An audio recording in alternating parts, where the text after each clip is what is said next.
Kia ora tātou, everyone.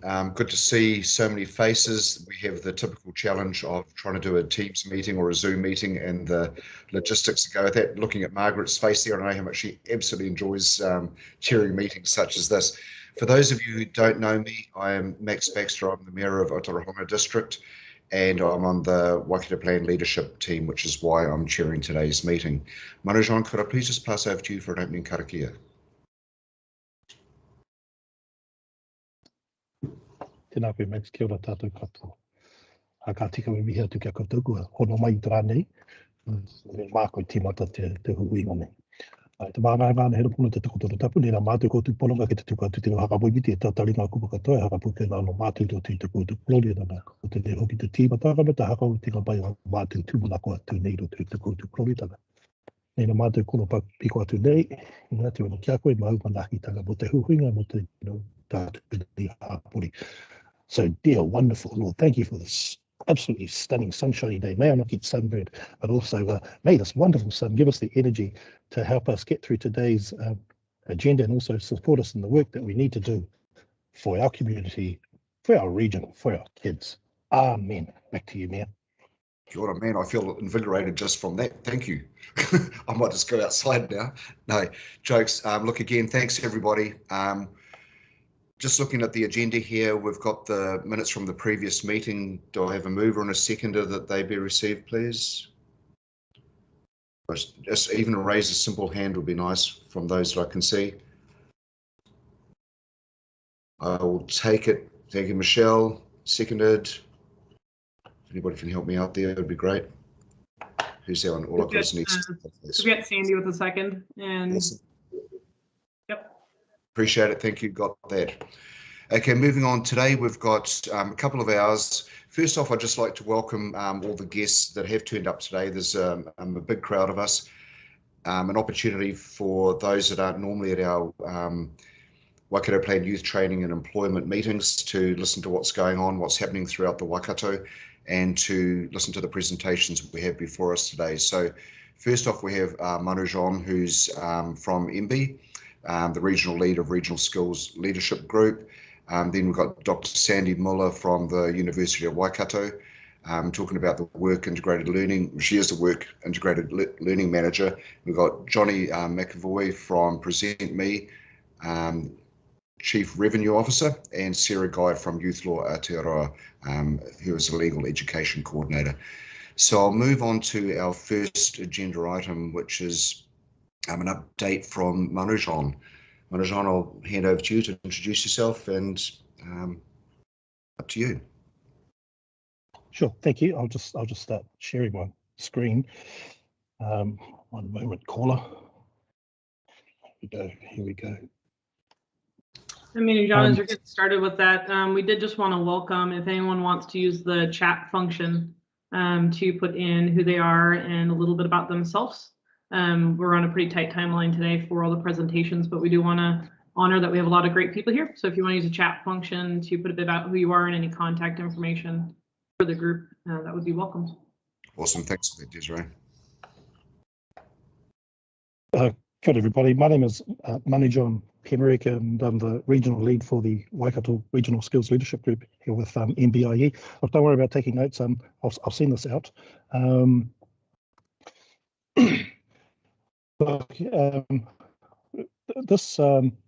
The Skills Leadership Group was set up at a rate of knots. It's part of the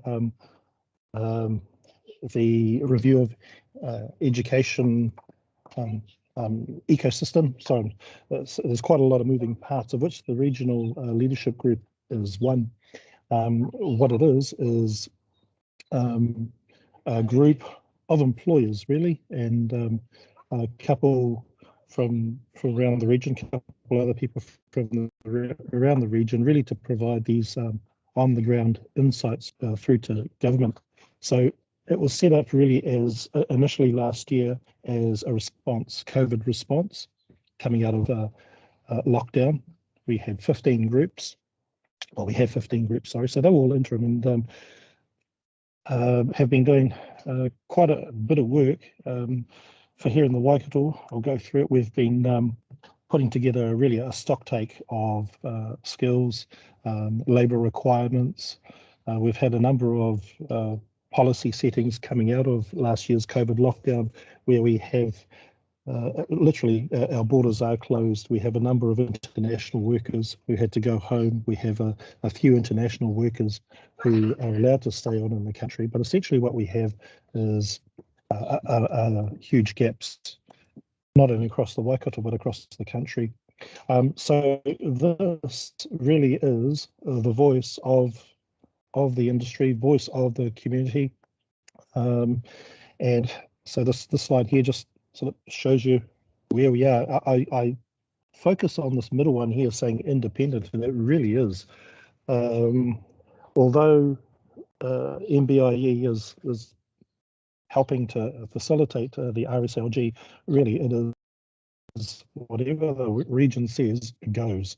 And so that's what I quite like about it. It's really important in my mind that the RSLG, Regional Skills Leadership Group, is seen as aligning, well, not as seen as, but aligns with what's already here in place. So that's been a big argument that I've really pushed up, and I'm quite strong about that we have the likes of the Waikato Plan, the Waikato Wellbeing Project, and there are other initiatives that are already happening here in the Waikato long before this came along.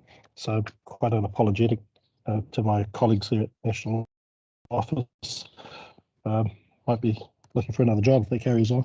Look, so what do we do? Really, eyes and ears on the ground. We had a lot of people hurting, and we still do. I've got my first RSLG meeting proper with the full group. We had the interim. That's happening straight after this one, so I'll be leaving earlier.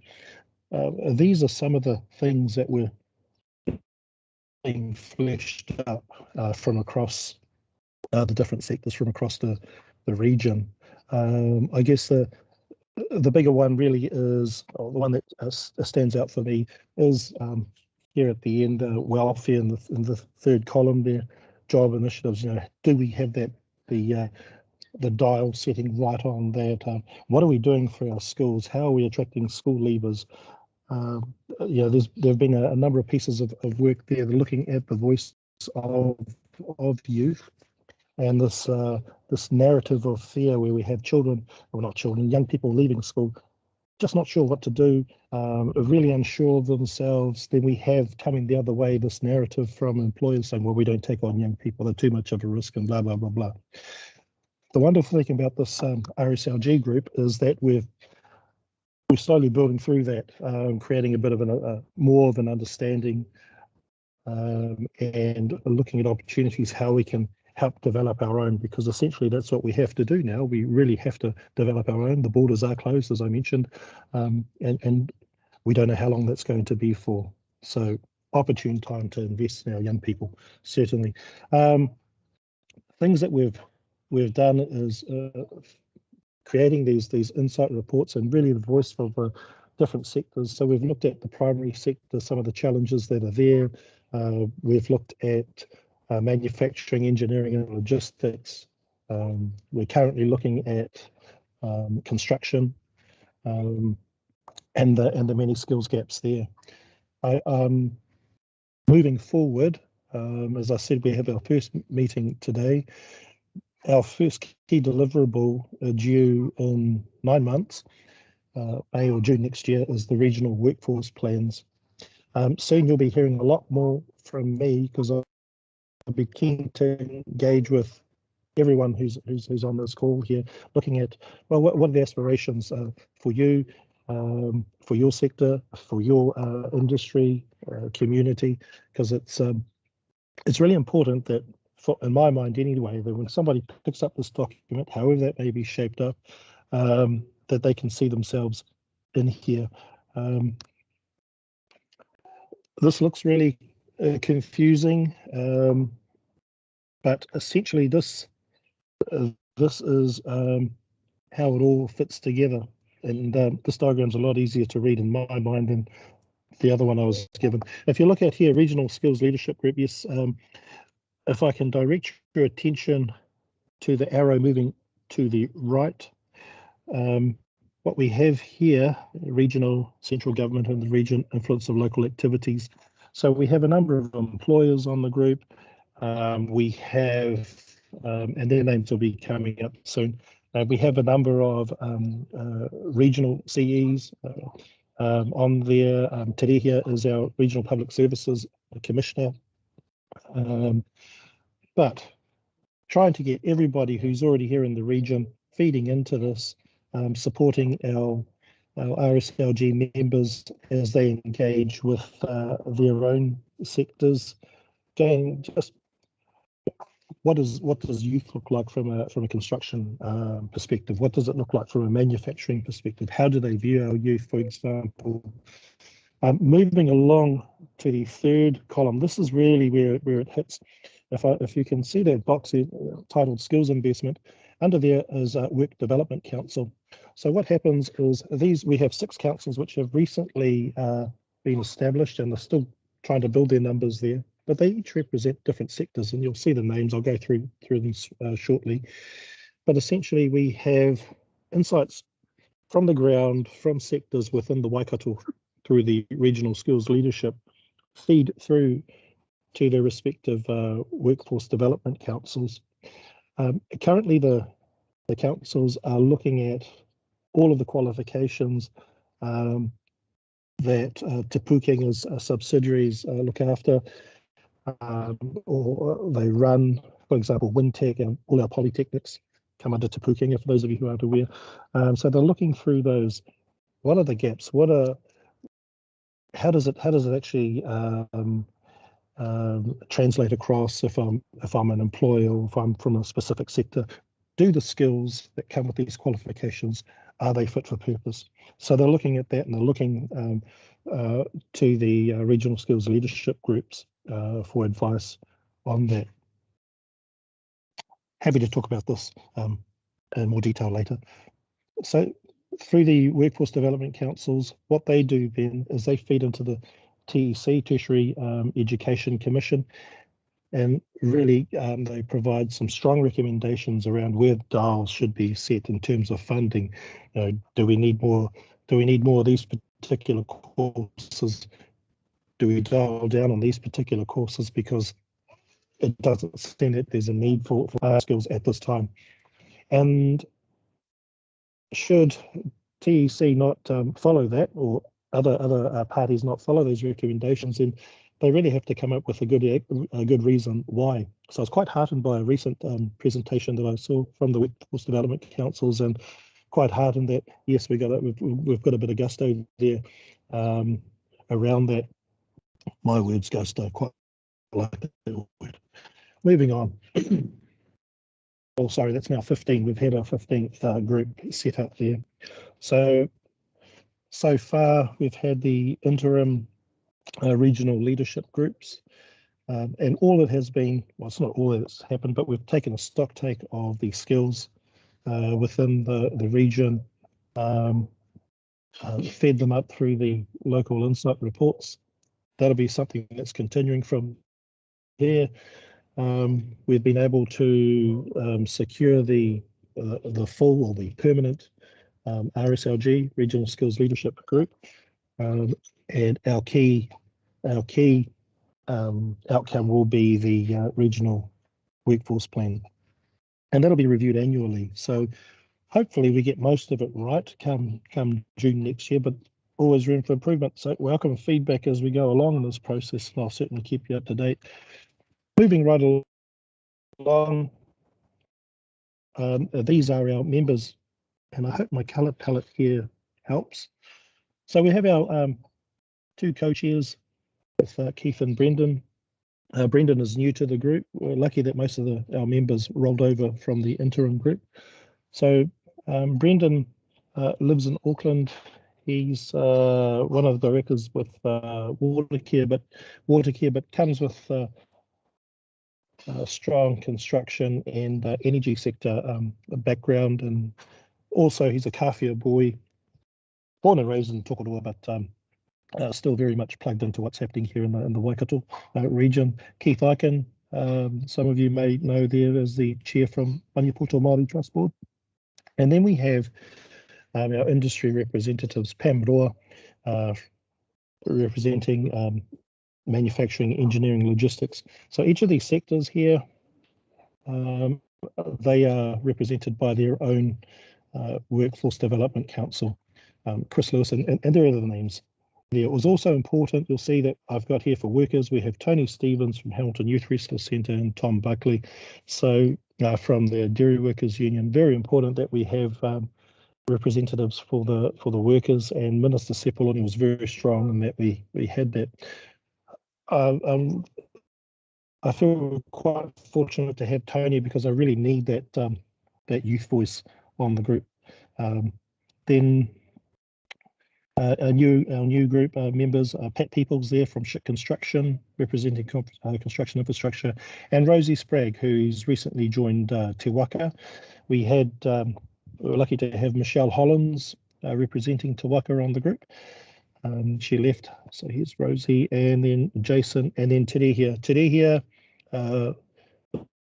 those of us who know her well, she's a real coordinating force there, and has no qualms calling her colleagues into the sandpit to help out from time to time. So that's our group. We are missing one. I'm on the hunt for somebody for community services, so that's representing health, social services. So be keen to hear any names. If you look at these names, if you know these people, you'll see that apart from not including Brendan, because he's in Auckland, mostly everybody is from Hamilton, apart from Keith, who's in Pio. And I'm really strong on trying to find somebody from out of the region, from out of Hamilton City, sorry. So if you know anybody who fits the bill for representing health, social services, let me know. Moving on, these are some of the things we've been coming out of our report. I thought I had gotten rid of this. Oh my gosh, don't worry about it. You'll see it later. Just a few of the themes, and they're no different actually. There's still the priority. If we look at hospital, tourism sectors, a lot of job displacement there. Construction never really took a hit at all. It's actually fared quite well. If anything, it's really, really hard to find skilled construction workers. And that's across the board, just finding skilled workers, which is why it's so important for us to be supporting and look at how do we develop our youth. And that is me. Any questions? Happy to take them. Just conscious of time. Sorry, Max. Kia ora, thank you, Manajan. That was great. So with a couple of questions in terms of, first off, it's great to hear that this has an influence on Te Pukenga and the creation of their forces and what they're doing. Where do you see the other big impacts further down the track?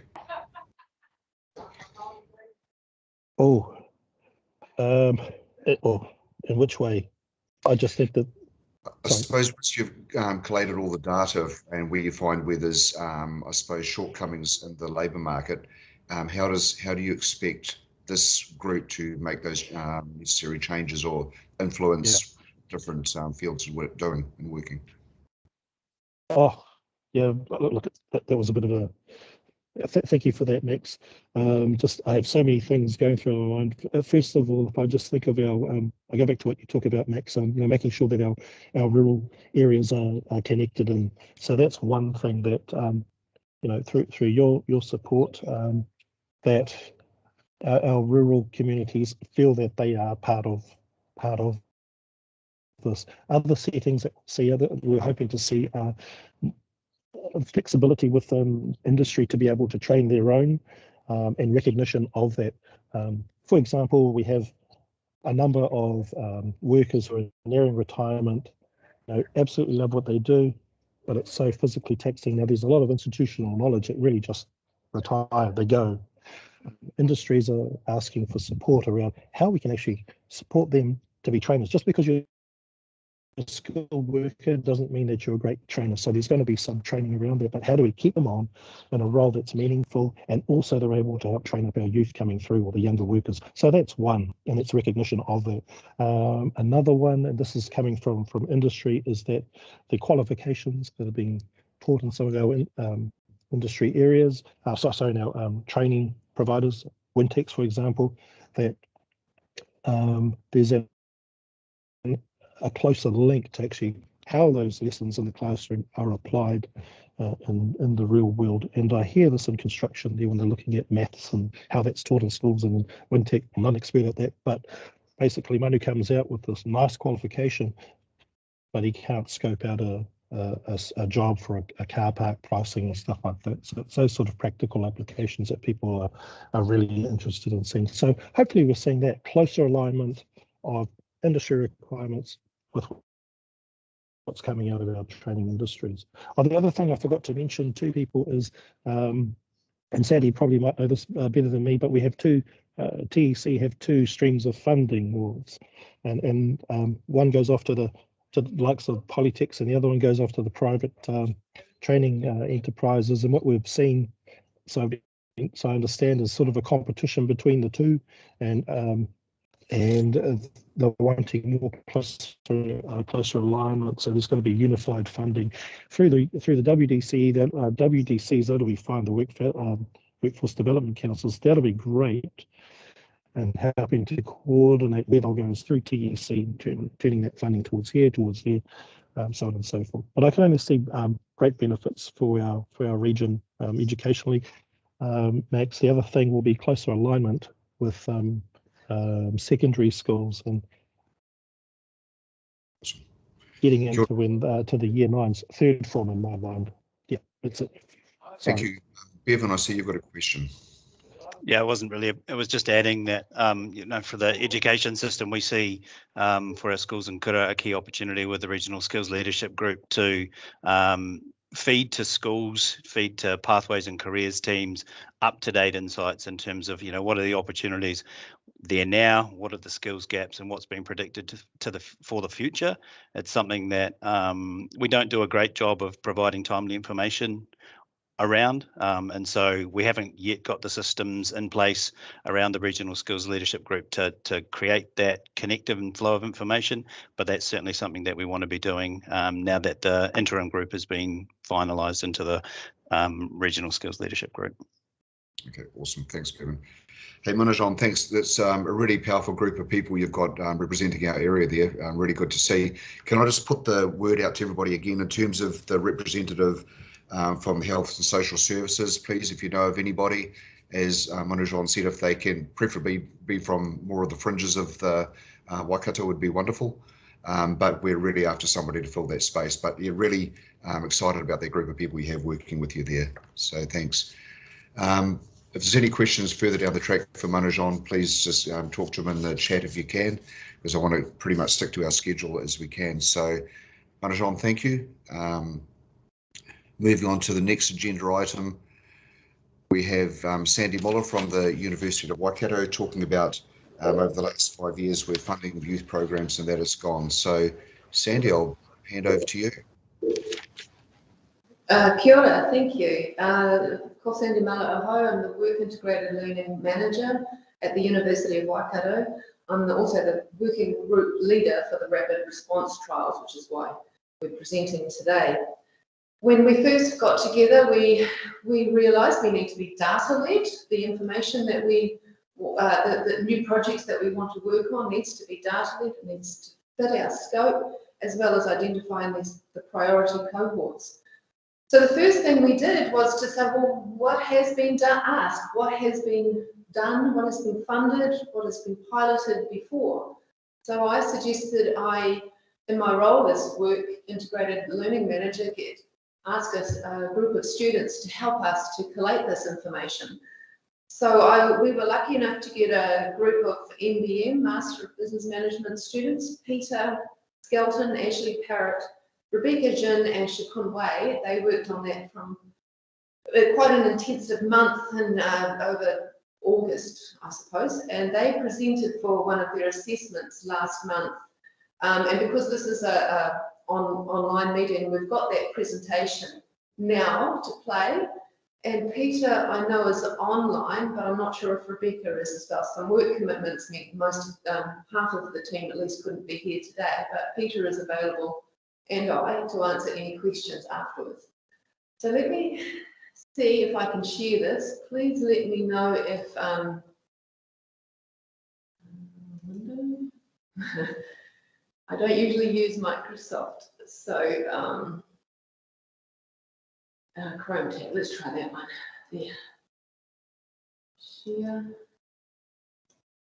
There we go. Let me know if the sound needs to be improved, because I know Reem also has this, so it might sound better on mute. You've got it, Sandy. I can see it. Yep.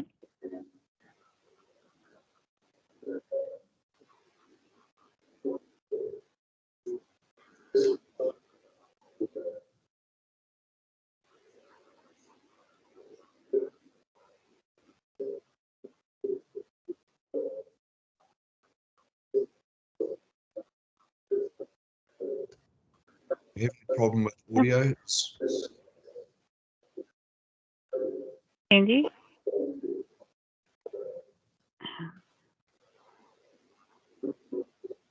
Sorry, is there a question or a problem? Sorry, Sandy, we can't hear it. I'm going to try hearing it from my screen. Is that okay? Okay, I'll stop sharing. Apologies. That's all right. It wouldn't be a good online meeting if we didn't have some tech issues. So That's right. Thank you for making sure we have a good online meeting.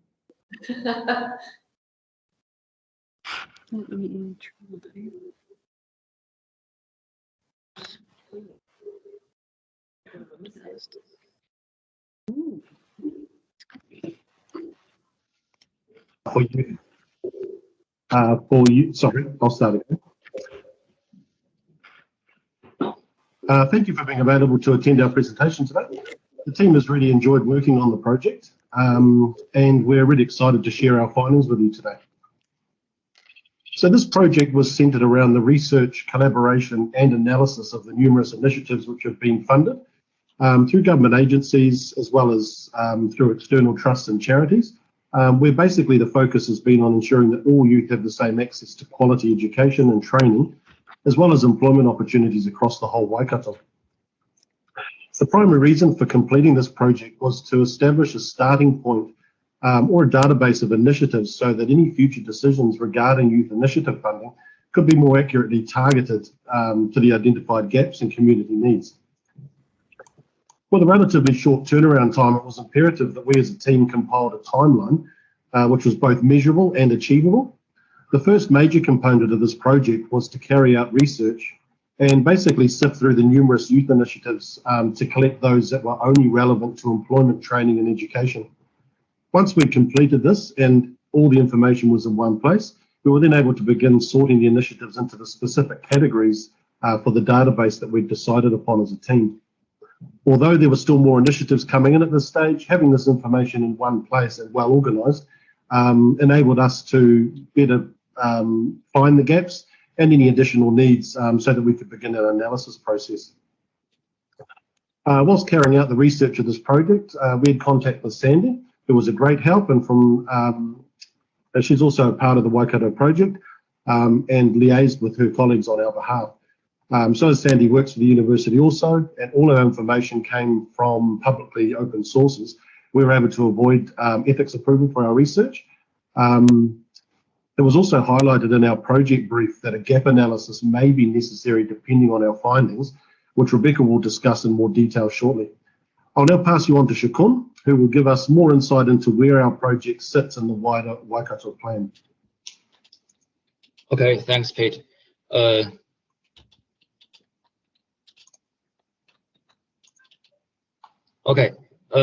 Waikato plan has been broken down into 4 projects, each focused on regional priorities such as Waikato housing, climate change, community connectivity, and youth training and employment.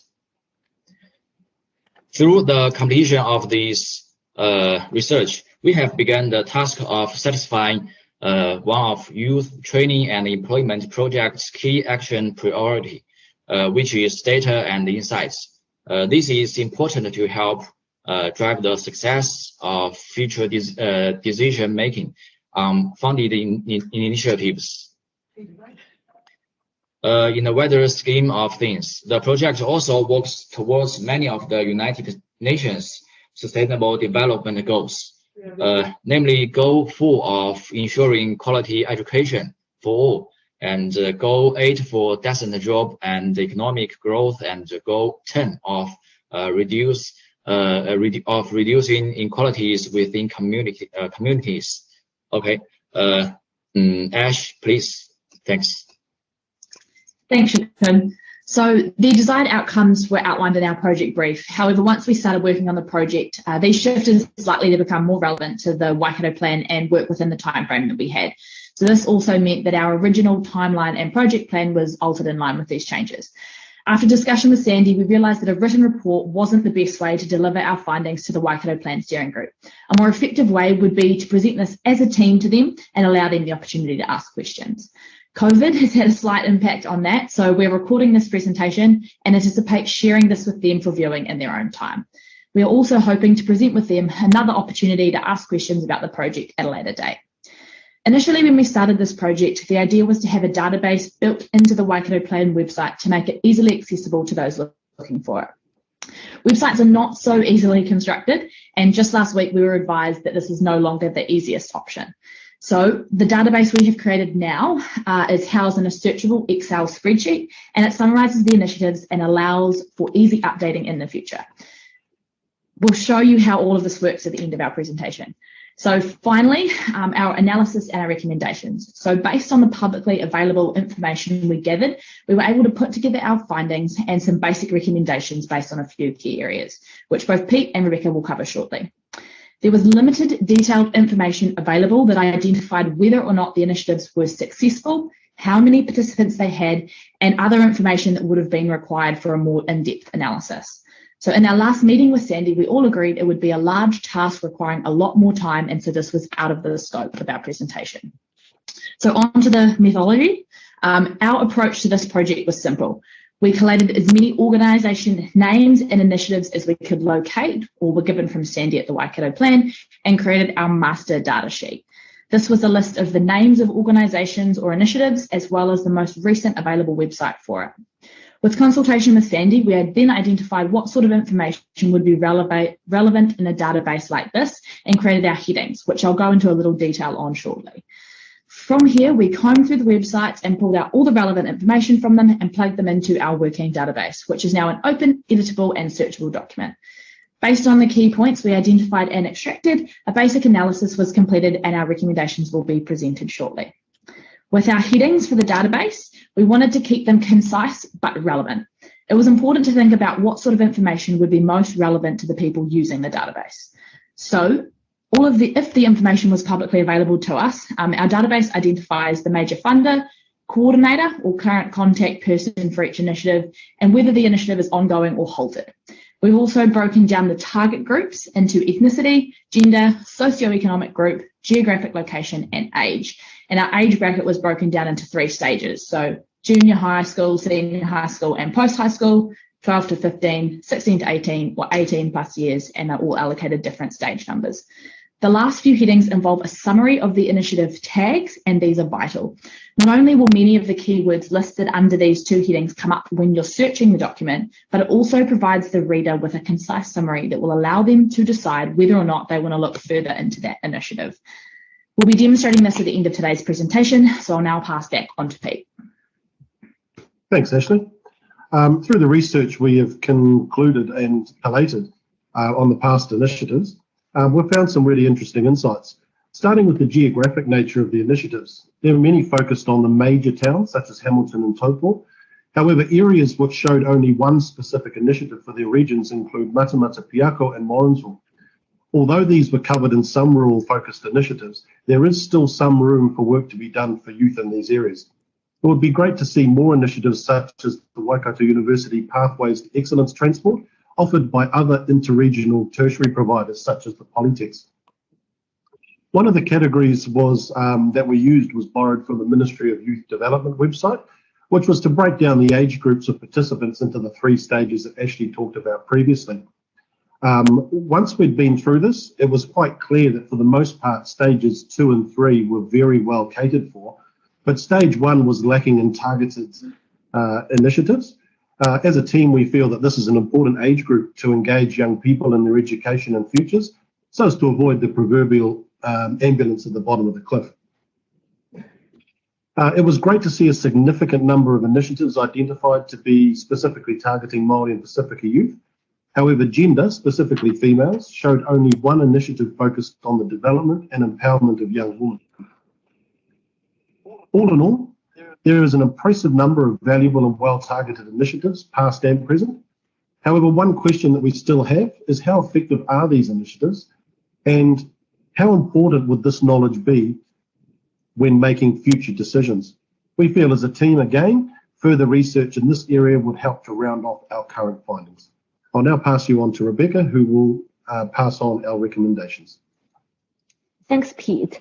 So the first recommendation is always communicating with relevant parties before conducting the new project. Through our database, it's clear that some of the initiatives overlapped, and this will cause low budget efficiency.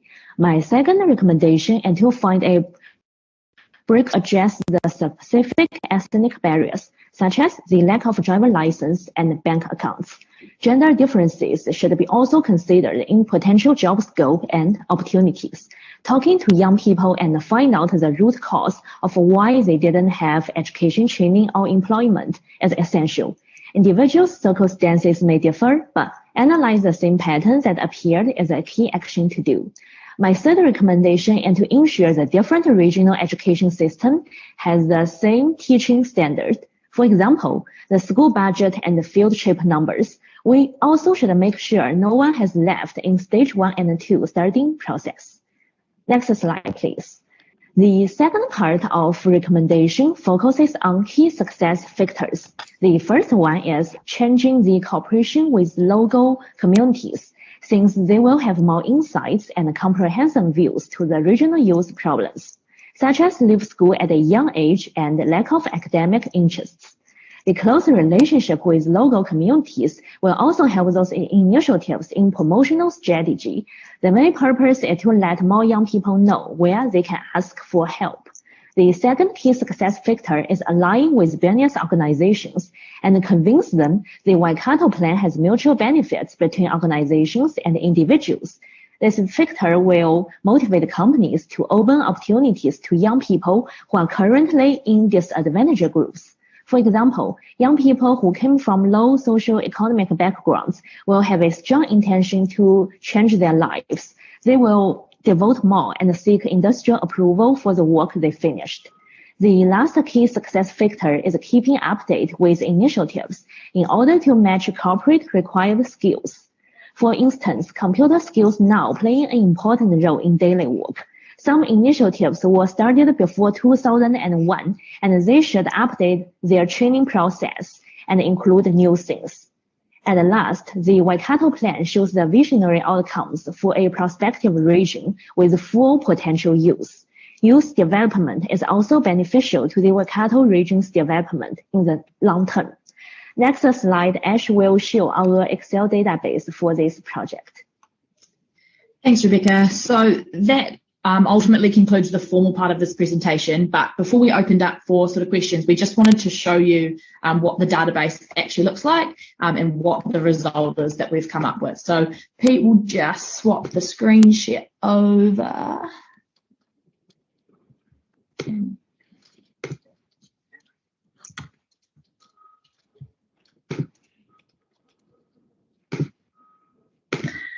Awesome, so can you guys see that one? Awesome. So the first sheet on the document is the database definitions. So as I kind of alluded to very briefly, we've broken down the database into multiple headings. So in order for the reader to fully understand what data we've put under each of those headings, we've listed the headings and then a brief definition of them so that that process is a little bit more smooth. The database side of things, however, we'll just slide back over to the second sheet, is quite extensive. So we came up with about 65 initiatives all up, and so they're all listed here in the database with all of our headings obviously across the top there.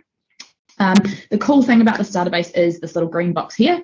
So where it says type to search, we can literally put in any key identifying factor that we're trying to find an initiative relevant to. So for example, if we were to use a geographical location such as Hamilton, we can type that into the search bar, spell Hamilton correctly, hit enter, and it's going to highlight in green all of the initiatives that are relevant to that keyword. So same sort of thing if we were looking at a specific age group. So say we were wanting to look at initiatives targeting stage 1, we can pop that in there. And again, it will just highlight any of those initiatives. So we'll be able to slide down to the summaries for those initiatives, and then also the websites, which are just tucked away down the end, where that information came from. So if the reader was looking for any more information, they'd be able to click onto that reference link and go do some digging themselves. So that's just a very brief overview of what the actual database looks like. And we're now happy to open up for any sort of questions that you guys might have. And I'll swap the screen share back to Pete. Thanks, Ash. I think that's the presentation. Thank you, Reen. Awesome. Look, Sandy, and to the team, my gosh, that is fantastic. What you've created there, that database, is certainly what the Waikato plan needs. Really impressed with the work that you've put into it. Yeah, looking forward to sitting down and spending some time mulling over what's actually been done. So, yeah, thank you very much. Is there any questions at all? Michelle has asked, can we devise a measurement tool across? And I think that was something that the team considered. Is that right, Peter? Talo for everyone. Yes, that is something that we had considered moving forward, that would be really useful information if there was some sort of measurement. We sort of assumed that perhaps through reporting that would become apparent. Tanya, you've got a question? Yeah. Are there any thoughts around how we would keep this updated? It was mentioned, but are there plans for that? I think at this stage we were hoping that it would have a home to live in. And I think the first step for us would be hopefully that it could be distributed to regional councils and they could make contact with all of those relevant initiatives in their areas, and those gaps could be filled in if they're not on the list, because obviously there's literally hundreds of initiatives out there, and that list could be sort of interregional and be compiled that way. We know that there's going to be a data portal in the Waikato plan, and so I think that would be an obvious place to house this, and resourcing how it's updated, that work needs to be considered, yes. Yeah. No, look, once again, Sandy and team, thank you very much. Sorry, Michelle, you've got your hand up. Michelle Paki. Sorry, I just wanted to say what a great resource. I think ground truthing it or validating it on the ground would be a good thing too. So I'm keen to have a look, because 65 seems a little light for me, but let's have a look at it. And then, yeah, really keen to look at a really robust measurement tool across all of those. So if that requires resourcing, then I guess that's something for us to talk about in our next hui. But thank you. Yes, I did put the word out for initiatives from our members. Not too many people replied, unfortunately. So it was a search online, correct, Peter, that you could find publicly available data and in the time frame. I think they did really well to find the 65 and the detail that went in it, but of course there are more. So we need to keep working on that. Awesome. Thanks, Michelle. Thanks, Andy. Thanks, team. Really good. Appreciate it. Thanks for coming along. Like, moving on the agenda, I'm going to hand over to Johnny McAvoy from Present Me, talking about the digital resume app trial, which he's been working on in Tokoroa. So over to you.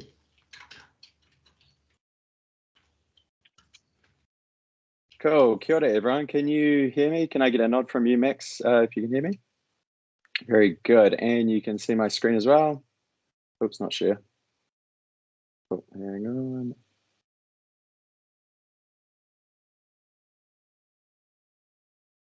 Cool. All right. Kia ora, everyone. A few familiar faces here, but plenty of new ones. So nice to see you all. My name's Johnny McAvoy. I'm Chief Revenue Officer of two companies, and they're both sort of heavily involved with employment. And they're actually both interconnected in terms of sort of the origins of Present Me. So I thought I'd just start with that. Effectively, we've had this company, Road Ninja, for some time. And what happens is we recruit drivers and we give them an app where they can basically go through this onboarding process. And what we will do is once they've told us what sort of driving skills they have, we will, through sort of API connections, we will check with MOJ and NZTA and just validate their licenses and sort of background checks so that any organizations involved with transport who need drivers can basically review this database of drivers and then actually just employ them on a contract basis. Through that process, what we realized is that when an organization is hiring contractors or anyone part-time, there's still a real need for them to understand who that person is and whether they'll be a culture fit within their organization. And we wanted to find a way around that problem for us because we didn't want to sort of drag out the employment process. So what we did is we allowed our drivers to film a short video about themselves and say, well, hey, this is why I'm driving. This is what I'm interested in doing. And we found that to be really, really effective. And these companies hiring would say, cool, I understand the driver's sort of skills. I understand, that they've been checked by MOJ, NZTA. Now I know a little bit about them and their sort of values. I'm happy to hire them. So we found that to be a really effective tool. And where this transitions into Present Me is during or at the very start of COVID, when we saw sort of employment or unemployment sort of skyrocket, we reached out to MSD as arguably sort of a curator of people seeking employment. And we said, hey, we've got this new technology that we're working on and we're seeing that it's really helpful in connecting candidates with employers. Would you like to try it? And that's basically where Present Me has come from, that sort of origin. And we're about or just over a year in. So there's a lot of sort of work in progress and sort of development of who we are.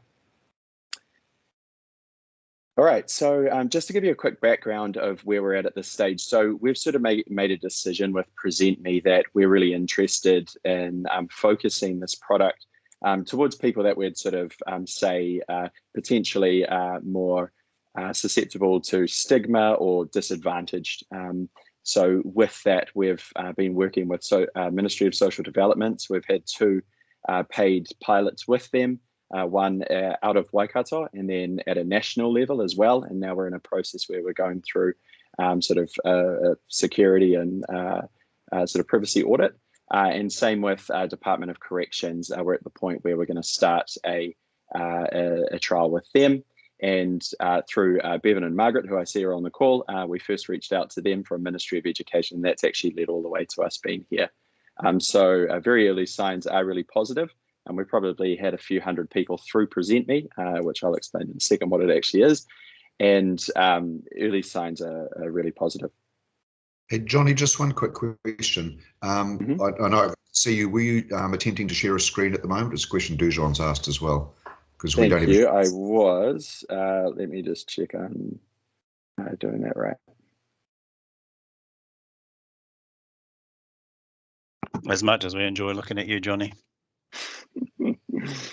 All right, let me just. I'm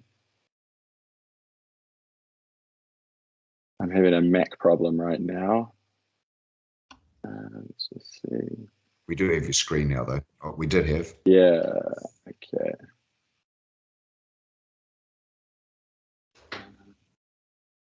If you can just see it like this, I might just keep it like this. Is that okay? Yeah, that's good. Thank you. Yeah. Okay. Sorry. If I share it, rather present it, I think it goes to another screen and loses you. So I'll just keep it like this. So, yeah. So this is basically what I was running through here. So working with Ministry of Social Development, and we're going to be joining their digital panel, and we're going to look at ways that MSD work brokers can actually use this as a Present Me as a tool to help connect their candidates with their sort of pipeline of engaged organizations that hire their candidates. Okay, so what is Present Me? So we've basically always, or I've always felt this real problem when hiring people. I really hate the process of shortlisting. You know, if you put an ad out, generally there's you've got a fair idea of who you're looking for, so you get a very a targeted sort of response from candidates. So I've always found it very difficult to actually work out, well, what is the difference between anyone? And it's because so much of the sort of human element of an employee is actually lost in just a traditional CV. So we sort of really wanted to change that. So ultimately what Present Me is a digital CV. And what it does is it connects, connects the information that a traditional CV provides you with the experience of that first coffee.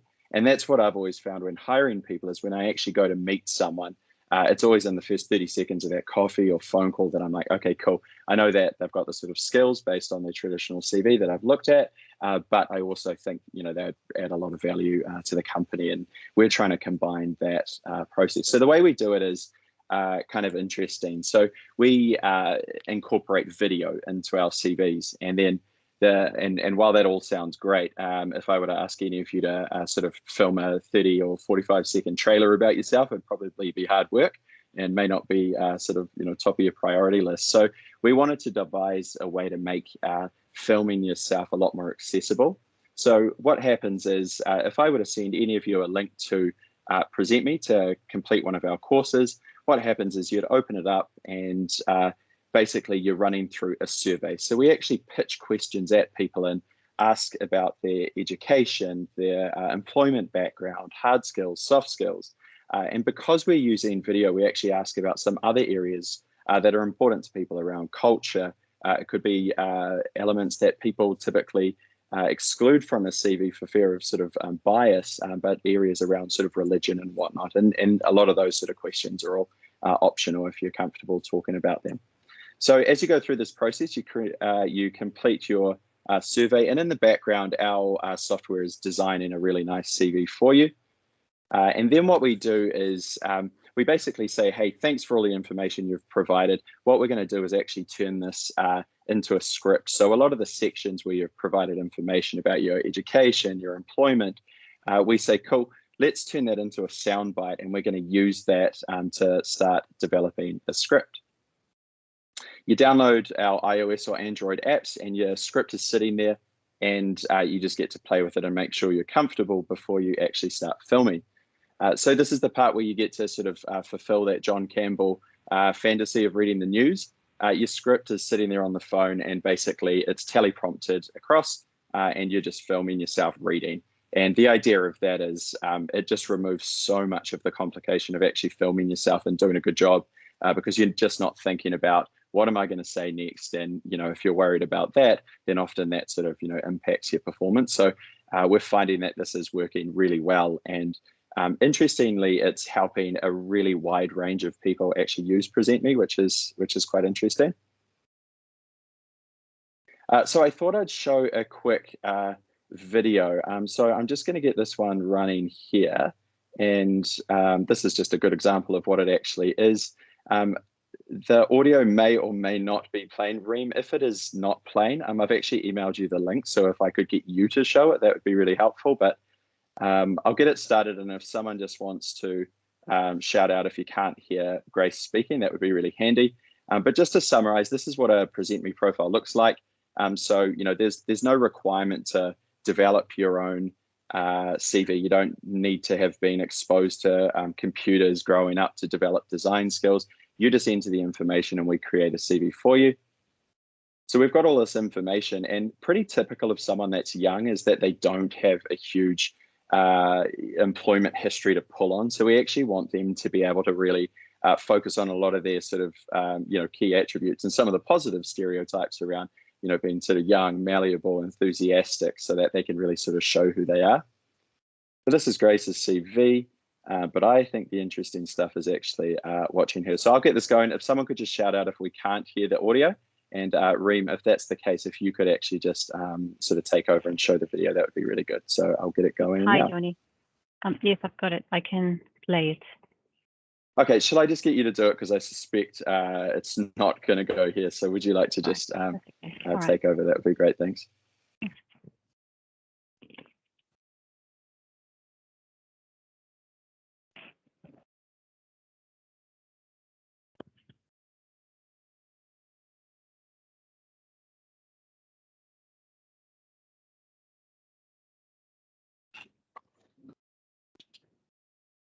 Just a moment, just a moment.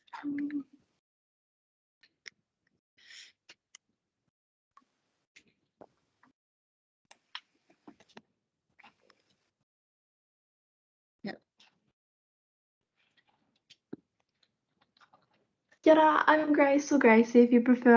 I'm 16 years old and I'm one of those kids who enjoy school way more than I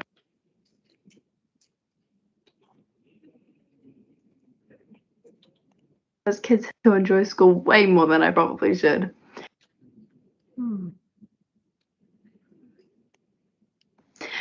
Kia ora, I'm Grace or Gracie if you prefer. I'm 16 years old and I'm one of those kids who enjoy school way more than I probably should. I'd love to put that same work ethic into joining the team and working alongside you.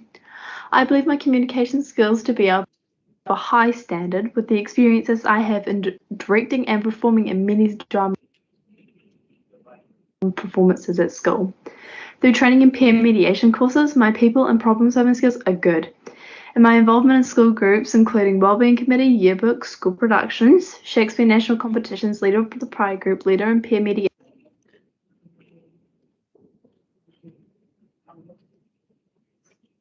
student council, and others is something I'm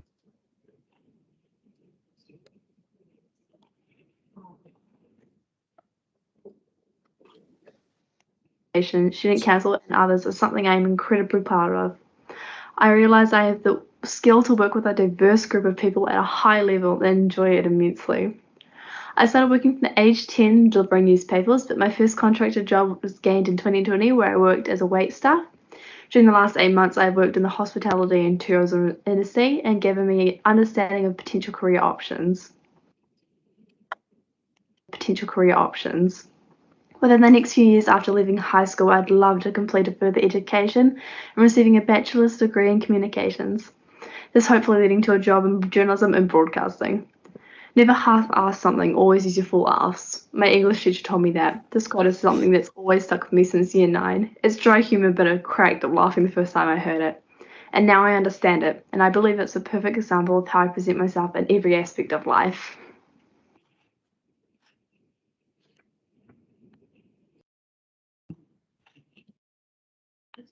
Cool. Thank you very much for that. Sorry, it's a little bit patchy. Just checking you can see my screen. We should be back on it. If someone could just shout out and confirm you can see my screen. Yep. Cool. Thank you very much. Cool. So thanks for showing that. So the idea here is that we can actually show so much more than someone's background on paper. We get to meet the individual. And I think, Grace has sort of really shown a whole bunch of characters. So if you're an employer, the idea is that, and it was mentioned earlier on around there's a stigma around sort of hiring youth. And I think those stigmas can be, or stereotypes can be really dangerous because you could miss so many good candidates. And if I were looking to hire sort of Grace and I was running a cafe, I'd be thinking, do I think she'd be good in front of customers? Is she, someone I think would be interested in learning? And that would probably mean that, yes, I think she'd be worth meeting. So that's the whole intention of it.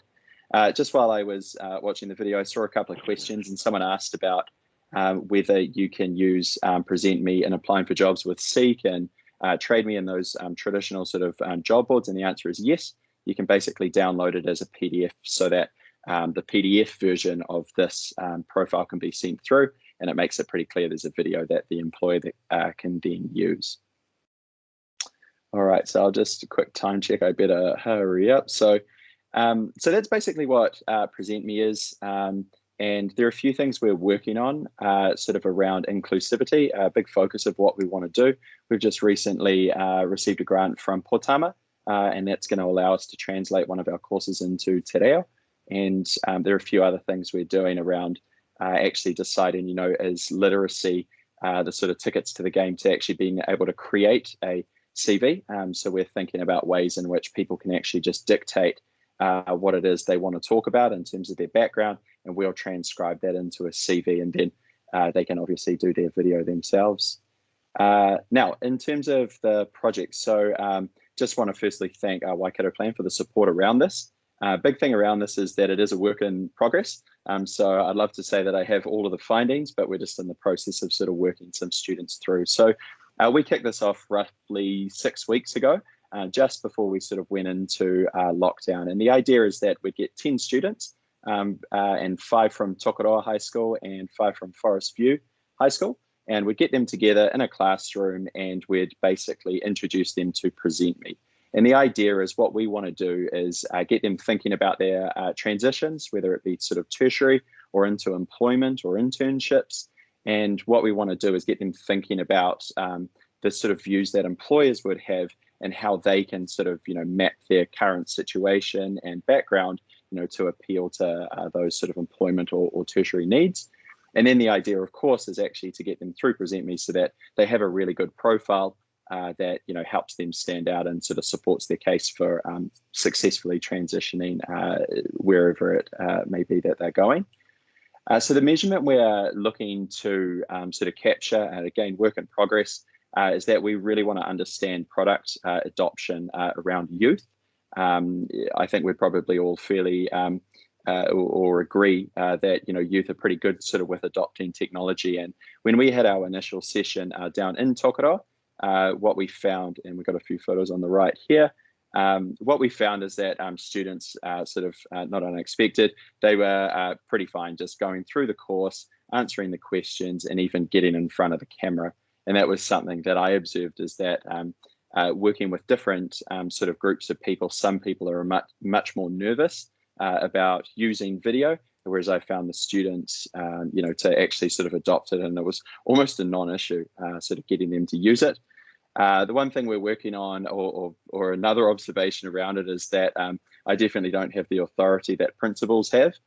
So I found that when we were in the actual session in the classroom, that's where most of the work got done. Obviously, with sort of COVID disruptions, it makes things a little bit tricky, but we're just in the process of getting the students completing their videos, and we've got a large portion of them in that sort of state. And then the plan from there is we're actually going to be using those profiles to support those transitions, whether it be to employers, out to tertiary groups, and then we're going to measure the feedback of that whole ecosystem of sort of school, of students, the users, and then also looking at the views of employers, and does it help them in terms of looking at youth as options.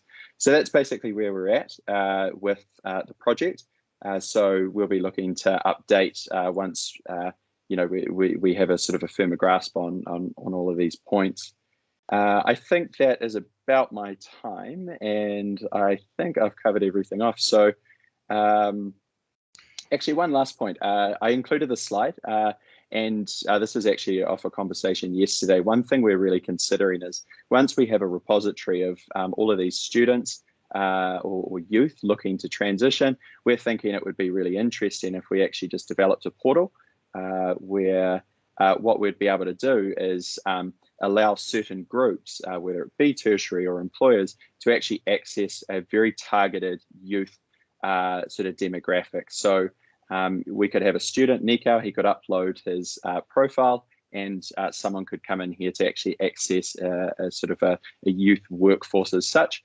So that's just an option we're looking at right now. And, once we had a range of profiles, I think that would sort of make sense, and it could be a good way to sort of break down some of these stereotypes where people can actually observe students and actually see them like we just did Grace. So I think I'll wrap there. Thanks very much for hearing about Present Me, and happy to take some questions now. Yeah, awesome, Johnny. What a fantastic app. Certainly in the comments down in the chat, really acknowledge that as well. There's a couple of questions here. I don't know if you can see I'm sure you've got all the chats there. If you'd like to ask a couple of those, there's one from Manajon asking about how it works with the TikTok recruiter function, how employers have responded so far. If you could just quickly answer those, would be really good. Okay, yes. I'm just scrolling. Let's have a look. Just to clarify my question, I just thought it was interesting with TikTok, and wondering sort of how that, and what you're talking about is a bit of a game changer to the more traditional recruitment CV practices. That's all. Yeah, absolutely. And, we're starting to see things happening around sort of video and CVs, and having been in the space for all of about a year, it's hard to think that we'd go back to sort of traditional CVs. They're just not a great way for humans to express themselves. So I think it's going to become more sort of popular. Where I think we've got a real advantage is in this sort of scaffolding approach to getting people talking about themselves, and the work we've done with youth and especially Ministry of Social Development, where we were doing sort of a lot of events together. I sort of really noticed that people don't really know what's important on a CV. So there's this actual gap around, you know, what is relevant. I was working with people at MSD who would say, look, I've been on the board of an organization, should I include that? And I was like, absolutely. You know, that there's so much that, you know, that can suggest about your ability, and people saying that some people sort of really in the room not wanting to be there and really sort of nervous about anything employment related. And then, you know, after a little while sort of working together on their profile, it was a good opportunity sort of to, you know, coach them through the process. And someone I spoke to actually said, look, I've coached a team before back in '94, and we went to some sort of championship in New Zealand. And I was like, look, that's incredible stuff. We should put that in. So we're actually seeing, and this was not by design, but we're seeing a lot of people you know, really thinking about what they want to do in the future, because the questions are actually making them really sort of consider where they're at and what they want to do. So that's been an interesting sort of byproduct. There's a question on feedback around employers. That's the part we haven't captured as much as we'd like of. We do have anecdotal feedback that, you know, from some of our candidates who have actually used this and successfully got employment, where they've said that where it really helped them was actually getting cut through in that application process. And that's where we sort of think we will be most valuable, not necessarily getting the job, but, you know, making sure that you can get through those first steps, because you can sort of show much more information about yourself.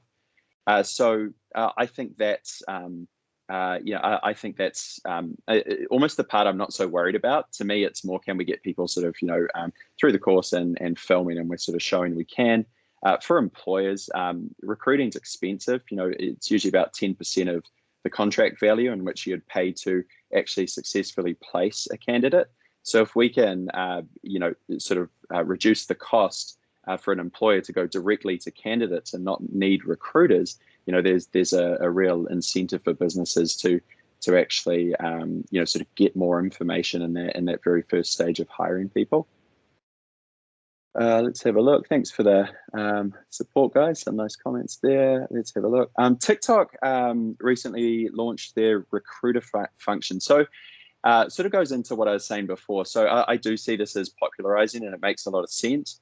I see organizations like LinkedIn and TikTok. I think we'll be reaching out, especially around sort of, you know, even TradeMe's allowing users to create their own profiles. We'll be reaching out to them with our technology. It does have a patent pending, just around that process of how we go from, you know, doing a course, creating a script, and then teleprompting and filming yourself. So that's a unique process. So I think we'll be reaching out to them just to see if there's an opportunity where we could actually supply our technology in the back end to support adoption. I'm just scanning these questions.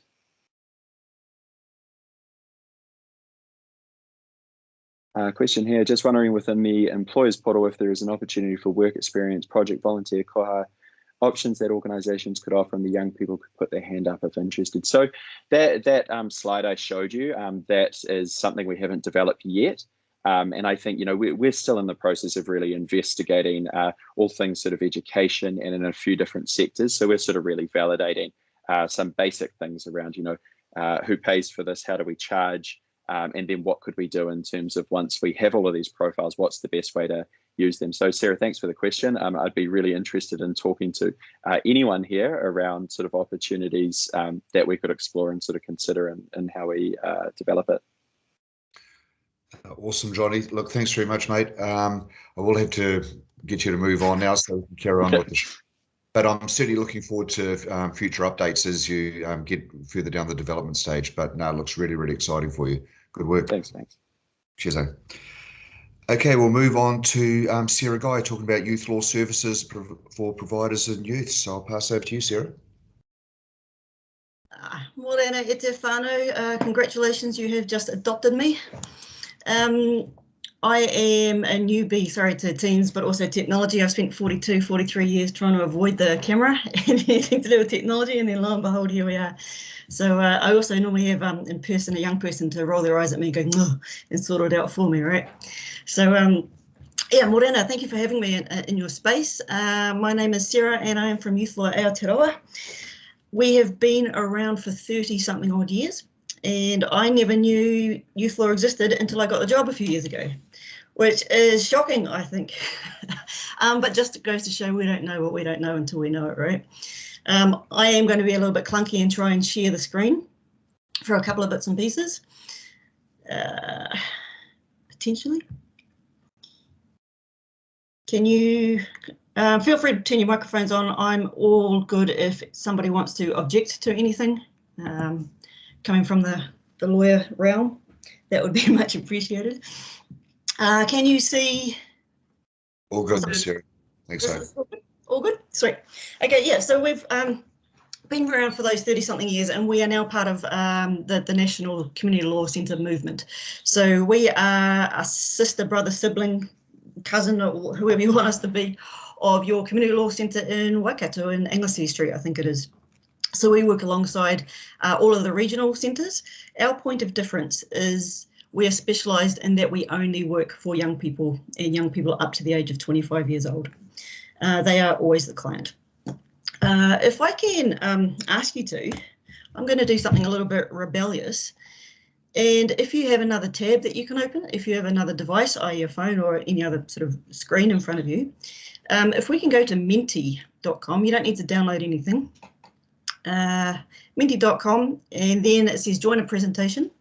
And the presentation I'm going to ask you to join is that code number there. So it's 37108. I'm a bit dyslexic. I've developed more dyslexia over the old Rona. And it should, I'm also going to be clunky and pop out of this screen to hopefully pop over into this screen. So what this is that I'm just going to ask you to think about if you're a young person, hey, awesome, and pop in the words and the thoughts, the feelings. Complicated, absolutely. Hopefully this is displaying as you can see, and it should build live. You should be able to enter more than one word and hopefully multiple times. When we ask this to do with the young people, they often put in boring or things to denote. Absolutely, I love that one. It's real. Court society, complicated, inhospitable. Yes, yikes, absolutely. The words at the biggest is the word that is more popular that people are putting in. So when we think of law, we think of justice. We think of police, scary. These are all quite negative words, aren't they? Consequences and trouble. Roll your eyes. Tikanga, interesting, stuffy. That's often the definition when you say, what's the definition of a lawyer? That one often comes up as well. Oh, shivers. Excellent. Beautiful. So I'm just taking a moment to read some of these. Hard to understand. Hard to understand. I was of the same nature when I first got the job. I was one of the only non-lawyers. I have an education background, and I thought, why did they hire me?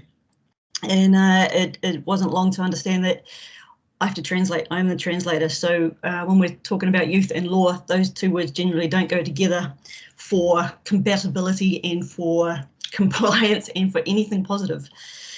So a lot of it was the access, because some of those words are just words and it's a discourse of an industry as opposed to making things accessible and understood by our young people and the people who work with young people. So you can see these are still building, and there's a lot that we don't know about it. As we're going through schooling, we don't really get taught anything around it, and we generally only find out about law when something goes wrong. And this is one of the changes. Thank you so much for your inputs. These will keep building as we go. I'm just trying to see if I can find. Oh, there's Costly in there too. Let me just point out that Youth Law and all the community law centres actually are should be a free community law centre. Embarrassment, absolutely.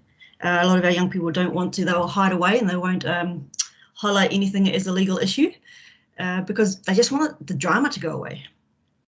They don't want to be penalised for something that they're not sure about. Yeah, these are awesome. Thank you. Out of my league, absolutely. I'm just wondering if I can move this on. I've got one more. Thank you so much for those feedbacks. They will keep feeding in if you have are still writing some words. And I think this might be the next question. I'm not too sure how we would do this. The line in the middle would be our is our mean answer, is our average. So young people, I'm going to ask you if you agree or disagree, or where you sit on the spectrum there. Young people have trusted adults to champion them through life. Young adults have access to accurate information about the law and their rights. Young people know when they're in a legal situation. I'm just going to talk about that last one for a second. Young people know when they're in a legal situation. To be fair, like if I think about my life history, I was probably in a legal situation many, many times when I just thought something was unfair and I just needed to suck it up. Need to suck up and get on with life because that's just the way it goes, right? You roll with your punches. However, I didn't know that not only was it legal situation, but I could actually do something about it, or there will be people there to help me out to do it. Right. The way that this is building so far, where would the disagree? So we don't feel that young people have trusted adults to champion them through life. I've talked recently about one of our sort of phrases with Youth Lai Aotearoa is access to justice. And what I'm thinking is access to just one adult to champion them through, who will stick with them. We have a lot of services out there who may have a 6-week period, a finite period, and then they're on to the next social worker or the next person or the next industry. And they don't stick with them. So we have gaps. Access to accurate information in the law about and their rights. 80% of a young person's decision making is based on the people around them, the information that they're getting around them. So do our whānau know the right answers to be giving us or the right information to be giving us? Are our friends giving us accurate information, or are they just kind of goading us into something for some sort of amusement purposes or some sort of reaction purposes? Are the movies and the things that we're watching online, are they actually helpful, or are they giving us misinformation? So I just wanted to reflect where we're sitting. So we've got a long way to go, and as we all know in the various organisations that we work with, that there's a lot of room for improvement and the room for everyone to have the same information and for access across the board, not only for the adults but for the young people as well, right? So this is what we do. I've also had conversations in the last couple of weeks about an impassioned young person as opposed to an empowered young person. And when we have that good information, we can change to the empowerment stage when we can actually do really cool, constructive things about it in a very positive way. When we're impassioned and we're normally yelling and we're trying to get our voice heard, sometimes it's because we don't have good information or we don't have the good voices or the places for it to land. So we want to give really clear information to help these young people navigate the world that we're living in and moving forward. And like I say, we only come from that young person's point of view. So we have our advice line. It's an 0800 number. The details will be at the back and I can forward them out as well. There's also Facebook, Instagram, email, those types of things. The 0800 number is national. So anybody can call them from anywhere, if you like. And it is specific to that young person. So when we say youth law, a lot of people, sometimes the adults ring in and say, I've got a gaggle of youth on my lawn. What do I do about them? How do I move them on? It's not about that at all. Or how do I get my young person to return to work? Or how do I get my young person out of the house? How do I get my young person back to school? First question would be, what does your young person want? Does your young person know that you're calling? So any advice to be given is to be given with the permission of that young person, because we understand that even accessing phones and Facebooks and emails and communicating with anybody with a name and law in is intimidating. So quite often it is someone on their behalf, and that is more than okay. But the young person needs to give permission. There's a note at the bottom there that says if you need help and it has a deadline, so there might be some sort of employment meeting or a disputes tribunal, anything like that, please let us know. It is probably a sad, but I'm not too sure, indictment of where we're at, that our phone lines are actually really busy and quite often full. Quite often you'll be met with a voicemail, which again can be off-putting. I think, you know, of 20 people who could call in an hour, 3 might leave a voicemail message. So it is very, very off-putting. But if you can, and if a young person does have the courage to do so, please leave just some general details and just escalate and just say, hey, look, I've got a meeting coming up, I don't know what to do. Or, hey, look, I've got this thing and it's got a deadline to it. Our voicemail is checked every hour and they are escalated and red flagged depending on what the issues and the timelines are. The other side of things is the education. So as advice was specific to that young person, education is a more generic approach, I guess, trying to spread out those octopus tentacles to give everybody that information, that good information. Now, it doesn't just have to be to the young people at all. It could be to service providers, organisations, to support your work and your mahi that you're doing with the young people. And it doesn't have to be in any form. I'm currently sitting up in Auckland, and lo and behold, you know, if a Aucklander comes down to any other region and tells you what to do, you're going to tell me where to go, and you're more than happy to do so, because every region and every group of young people works differently. I run education sessions through science experiments. I run education sessions through magic, if you believe it or not, or just really practical engagement things, sometimes even through archery or outdoor activities, often where they don't expect to be learning, which I think is just a personal pedagogy of my own, that we learn better if we create a curiosity and create that relevance and that connection, because what are we without connection, yeah? We are national, so we try as much as possible to get around the country and wherever the young people are, or the groups or services who have a vested interest in the youth are. And basically, this is us in a nutshell. Cool. So I'm just going to leave that there for 3 seconds if anybody wants to do anything, but I will send this information through after the fact. The types of things that we talk about, and I'm looking at everybody in this room, and we have, you know, well, see, I can't use my stuff.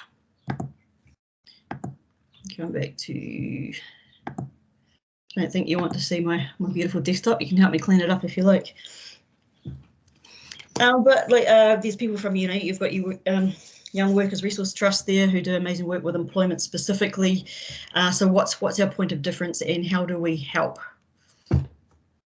Point of difference for employment, we're probably the same, and I just think it hopefully will strengthen services. What I would love is that sometimes what I struggle with youth law is that we don't have ongoing, it's hard for us to have an ongoing relationship. So a lot of these things with law and legal issues need to be readdressed given the circumstances or situations that change with young people. It needs to be, you know, if you tell someone you love them once, you know, 3 years later they may forget. So we need to do these things consistently and build it up. Working with young people, I remember working with a group of, what do you call them? Not standard 3 and 4, I'm too old. Year 5 and 6s. And just creating that curiosity, because you think, what if year 5 and 6s, you know, 19-year-olds, what have they got to do with the law?